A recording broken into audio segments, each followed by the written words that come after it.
waxaan nahay wahdiga dugsiyada waxaan nahay waanada macalinka waxaan nahay wahdiga dugsiyada waxaan nahay waanada macalinka waagii baryaba awbax laga waraabsho. asalaamullaahi calaykum waraxmatullaahi wabarakaatu. saaxiibada qiimihi badan ku xiran abekatiish, maanta mawduuceena waxaan uga hadli doonaa idinkii si aad u samaysan lahayd ama si aad u ogaan lahayd inta qofood ee brofiilkaaga soo eegtay brofiilkaaga facebooka. sida muuqaalkan ayaan ku wada qaadan doonaa. marka fadlan waxaan kaa codsan lahaa haddii aad channelkan ku cusubtahay ina subscribe ina saato muuqaalka la gelisid asxaabteeda la sii wadaagto. ugu horeyn waxaad tagi doontaa applicationkaaga play store. applicationka play store markaad tagtid qaybta searchingka ayaa waxaa ku qori doontaa facebook.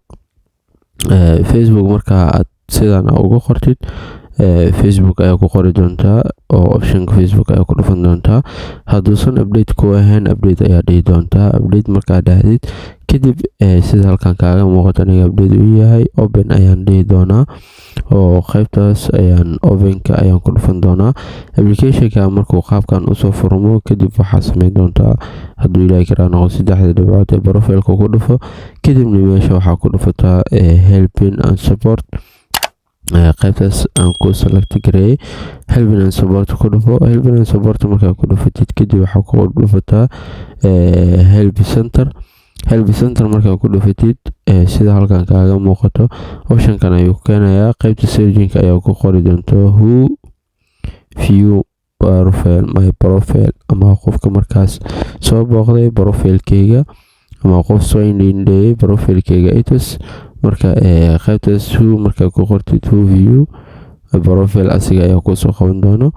qaybtaas oo halkaas maaragtay kaaga soo calaameeyay qaybtan ayaa ku dhufan doontaa. markaa sidan ugu dhufatid kadibna waxaa kusii dhufan doontaa who views your profile.